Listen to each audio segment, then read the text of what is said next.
Ron, thank you. And he's one of the drivers of the Canucks offense. He's also one of the Canucks' most popular players. We're delighted to have Conor Garland with us tonight alongside Randeep Janda, a Canucks radio analyst who is here to ensure that Conor gets at least some intelligent questions. Before we start, Luke Gazdic made his debut on Hockey Night in Canada tonight. You know him from the minors, right? Yeah, he played in Stockton against us a bunch. Someone you're aware of when he was on the ice, and I didn't act up much when we played against they had a tough team. So and the glove story? Yeah, we had like a 5-on-5 scrum against him, and one of our guys, actually Michael Bunting, surprisingly enough, took his glove and brought it on our bench, and one of our older guys ran down the bench, was like, give him his glove back. No one's messing with him. So it was we were like rushing to get his glove off our bench. Excellent. All right, Randeep, over to you. Hard-fought win today, Conor, and you look at the way that your line is now playing. 6 points tonight. What's clicking? Because another game where you guys were just buzzing all night long. Yeah, we've had a good couple games together, but we had a really good practice the other day, and we feel confident in our abilities as a trio. And I think Hoggy kind of drove our line tonight. Was really good on the forecheck, separated guys from the puck, and Petey's one of the best guys in the league, I think, through the neutral zone with the puck, and it's a kind of a line that's working right now pretty well.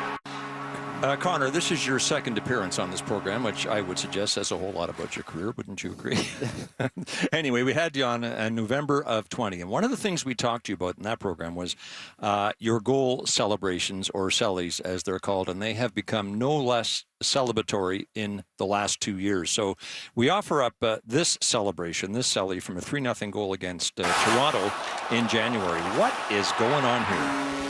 Yeah, well, I mean, it was obviously always the greatest playing the Leafs, and the city's so excited driving over to the game. Like, there's so many jerseys and high energy game. And I used to stick for a lot in junior, regrettably, and unfortunately it came back. But I haven't done it since. 2 assists tonight. You'd scored in each of your last 2 games coming into tonight for 15 on the season, and each of them, I would suggest, celebrated like they could have been your first in the NHL. It is really difficult to score in the National Hockey League, but for you, it seems to be really, really special. And so we have this question from, and now I've got to find it because my phone went blank for a sec, but I've got it back here. This is from Wyatt Arndt, who writes for The Athletic. Can you ask him if he feels he has the best goal cellies on the team, and does he practice them, or do they come naturally?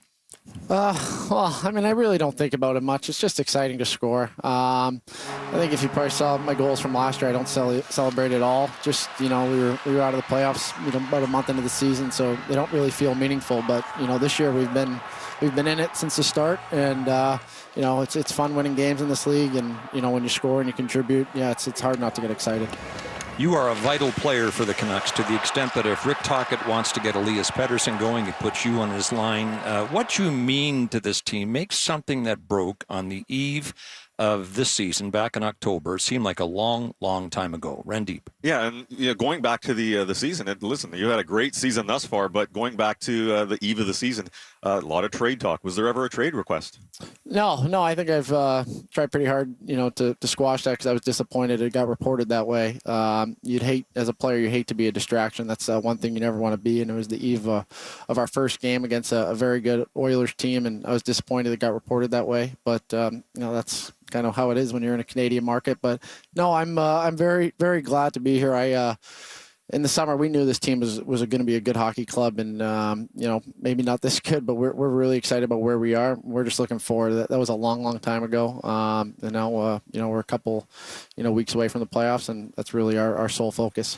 One of your assets is your skating and your perpetual motion. That might be your greatest asset, in fact. That takes us back to your days as a tyke. Your father, Gary, played pro. He kicked around in the minors for a season, so obviously he's been key to your development. He took you to Mike Botticelli's figure skating school, and he asked him, can you help my kid with his skating? And Botticelli did. How?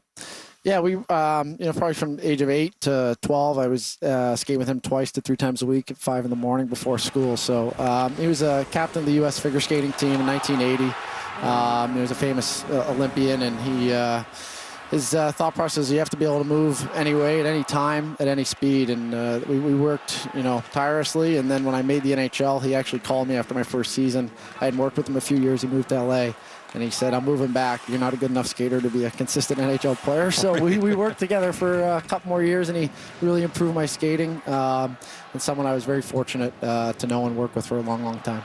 Botticelli told you, I think, keep your feet moving and skate like everyone else has a disease. In other words, he meant don't get touched. Is that Correct. an accurate description of your skating? Yeah, that was also just more of spinning off of hits. I played up as a young kid, and I was 15 playing against 20-year-olds, and that was our philosophy. You don't want to be a younger, smaller player with shoulder injuries or knee injuries. You got to avoid hits, and you got to spin quick when you make a play, and in tight, you got to be able to shift and move your weight very quickly to get away from guys. So that was his line: play like they have a disease. We speak of Botticelli in the past tense because sadly he passed away last February. Yeah. I think at the age of 63, having lost his battle with cancer, gone far too soon, but Correct. well remembered by you. Yeah, that was a tough time for me. I was fortunate to make it home for his celebration of life and skate with his lifelong skating partner Cheryl. We did a lap together. And that was pretty special for me. But yeah, very, very, very special man, and you're gone too soon. Back to your skating, the spin move seems to be a staple of your skating. You kind of remind me of Barry Sanders. That was his staple in the NFL. So you're the Barry Sanders answer in the NHL, perhaps. But Johnny Skate asks, does he ever get dizzy from all the sweet spin moves? No, I think I've reduced them. I think I work on that a lot in the summer, trying not to spin as much and just try to keep my motion and get away from guys in a straight line. But when you need to turn off of somebody, yeah, I use them. But yeah, I think they're maybe a little exaggerated. Rendeep. You skate away from contact, but you're not shy from getting in those scrums and getting under the skin of opponents. We all saw that Nathan McKinnon helmet throw a couple of nights ago against Arbor Xhekaj. You got involved. How much pride do you take in that element of the game? Well, it just comes naturally. I think when you're around the net, I think This was in the bubble, and yeah, yeah, that was. I mean, we were losing 9-3. I think he had 6 points. I didn't know why. There's Z.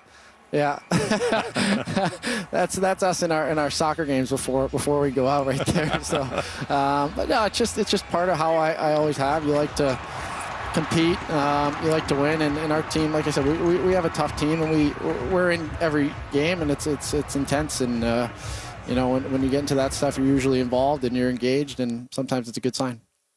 The real Steve Correa, that's how he goes by, but it's not the Steve Correa who played for the Canucks. He asks, Garl showed up on a list of players I'd most like to fight, as voted on by his peers. Does that make him feel like he's doing his job right? Oh, they just know it's a free win. I mean, who wouldn't want to fight the smallest guy in the league? I would. So, I'm sure. That's not why they want to fight you. I mean, I understand. I aggravate guys on the ice. I play under guys and try to use leverage, and it's just kind of always how I have been. It's not something I look for. It's just like I said, if you're engaged and you're getting on guys, it's a good sign. I think it's our duty to let people know that you bring the same edge, the same enthusiasm to Canuck practices. And so we go back to training camp in Victoria when you engaged Dakota Joshua, who ironically would later become one of your line mates on arguably the Canucks' most important line for a stretch. And last week there was a bit of a tussle with Phil Hronek, and we couldn't find any video of that one. Rendeep. And moments like that, where now Dakota and you are thick as thieves, so to speak, you guys are line mates when you're playing together. Does that linger in the room, or does it evaporate immediately? No. I mean, not even in the slightest. I mean, we practice hard. We're a team that competes each and every day, and when we practice well, we play well. So I think some of my job on the team is, I try to bring energy to practices as well, and sometimes that happens. But with Dak, that was my fault. I kind of undercut him, got under his legs, and he was looking for me. But he'd win that fight maybe 9 out of 10 times. And the Hronek scrap, if it was a scrap. Yeah, no, it wasn't. But I'm sure the guys up in practice couldn't get on Twitter fast enough when they saw it. So I'm sure that's... I wasn't there that day, by the way, Conor, so it wasn't me. Not a lot of players in the NHL are wearing neck guards, but you are. So Knockhead01 asks, what's it like to play with a neck guard? Does it impact the way you play, knowing you have the extra bit of protection? No, I don't think so. I think I actually made my decision. There was a, is that it there? You guys got a picture of it? Yeah. I mean, that's yours. Yeah, that's mine. Yeah, there was an incident where it looked like Mark Scheifele got missed by a skate by a little bit, and that kind of scared me. And I figured, I I just might as well put it on. It's just protection. I don't feel it. I actually wore a turtleneck kind of in junior, so it was an easy adjustment just to put it on. Doesn't get in the way of anything. No. I really haven't even thought about it since I put it on. And do you feel that in any way you should be an advocate for neck guards around the NHL? No, I think personal choices, is massive. I think guys are able to make that decision for themselves, the same as visors. I think, whatever you feel comfortable with wearing, you should wear. But, I'm obviously lower to the ice than a lot of guys, so I wear it for a little extra protection. Do any of the other players ask you about it in terms of your experience wearing them? No, I haven't been asked about it, no. Last time we had you in After Hours, as I said, that was November of 20. You'd been a Canuck for a couple of months, and we talked to you about the recognition factor in Vancouver versus Arizona, where, as the expression goes, you'd have a hard time getting arrested, right? Yeah, which isn't the worst thing, but yeah. No, but I mean, you had said at the time that you could never recall being recognized Correct. in public. Yeah. No, never once there. But that fits some guys. But here, it's definitely been more this year. I walk to the rink now. I live close over in Gastown, and I get to walk to work every day. It's nice, and people stop. I've actually walked with a couple of people to the rink. They've stopped and just talked, and it's nice. And I go to a great restaurant 3 times a week with my wife, a Social Corner, and we they're great in there. And I run into a lot of people. But let me write that down. The Social Corner. Just got a plug. Yeah. I mean, I might get a free meal out of that. But no, it's fun when the team's winning. You can feel the excitement. You see more hats, see more jerseys in the streets, and it's infectious. Do you find as well that with the team winning more, that those people recognizing on the street is getting a little more? There's more frequent. Yeah, I think I think for sure. But the one thing I'd say is every interaction is a good one. Everybody. Even last year when we had a tough stretch, everybody had some nice things to say. And sometimes you hear Vancouver's a tough city because of online stuff. But anytime you run into a fan in the street, they're great, and they make you feel welcome into the city, and they make you realize the city has your back, and it's a great place to play. So can you recall your welcome to Vancouver moment, the moment at which you realized, hey, I'm in a big-time hockey market now? Yeah, I think my first year we played Dallas, and we were in the playoff hunt, and coming over to the rink, it was packed, in the streets, and the building was rocking. That was probably my first time in the NHL being in a home building where you could feel, the impact of a home crowd. And then I would say this year it's been like that each and every game. So yeah, but that for sure was eye-opening. Your path to the NHL is fascinating. Given your size, you've had to beat the odds consistently in your career. Actually, before we get to that, let's get some clarification on your size. You have been listed at 5'10". Did someone take some license with that measurement? Yeah, I think maybe my junior team was trying to help me out. Now it's just stuck. I'm not 5'10". I wish I was, but closer to 5'8". But it is what it is. Question from Trevor Lung. Who's better, Zadorov with your stick or you with Zadorov's stick? Well, we're lefty and righty, so but yeah, I actually just because of length. Yeah, right? my stick's gotten a little higher here, but I don't know. That's tough. But I would say probably Z. I mean, look at that. It's a massive difference. I can't even answer that. As a youth player in Boston, so you were the best player on your team growing up, but you probably had a little chip on your shoulder, right? Playing with being undersized. Is that something that you really started back then? Was it as a youth player? Did it form back then? Yeah, well, I mean, I had Eichel and Ryan Donato on my team, so they would probably say they were better. But we had a good squad, and I don't know. I think I probably started to have a chip on my shoulder at Shattuck St. Mary's when I was cut, and that kind of changed me as a player and as a person. As a young guy, I just loved playing and just try to get better each and every day. But when you run into adversity, obviously that changes you, and that was probably the turning point in my career. We'll get to Shattuck St. Mary's in a moment, but you played on the same teams, as you've mentioned, with Ryan Donato. Mm-hmm. I think he's your best friend. He was a second-round pick. Jack Eichel, first round. Second overall, in fact. That was you with Donato, and then there's you with Jack Eichel. And Colin White was also a first-round pick. How could you not be, as those guys are being drafted, and not be thinking, hey, I may not be as big as them, but I'm every bit as good? Well, I think the NHL is more drafting for projection. I was an undersized guy in junior with a lot of holes in my game. I could score and put up points in junior, but wasn't the greatest defensively. Had to round out my game, so I believe that's probably why I was drafted so late. But I was fortunate to go to a great place to develop me, and I never for a second doubted I'd play in the NHL. But yeah, it was definitely a longer road than most. So in 2010, you went to Shattuck St. Mary's, the Minnesota boarding school that Sidney Crosby and Nathan MacKinnon helped make famous. In your 1 year there, you had 65 goals, 116 points in 52 games. And then what happened? Well, then I went home. No, but you mentioned they cut you right from. Oh no, they cut me at the start of the year. Yeah. There was a Tier 1 team, and there was a Bantam B team, as it was called, and I was surprised to get cut, but that happens, and I remember calling my dad and saying they just said I was too small to play Bantam, and it was going to be too physical, and his response was, "You're not too small, you just weren't good enough. If you were good enough, they would have taken you." So that was actually probably the best advice I ever got, and that was the truth. And no one's too small. You just have to get better and better. Who cut you? I told you, Teddy Bluger's father-in-law cut me. Oh, there you go. So there, yeah, I haven't been able to see him yet, but no, we'd probably just laugh about it now. But yeah, Teddy likes that. So that's never come up in conversation. I'm sure it will. No.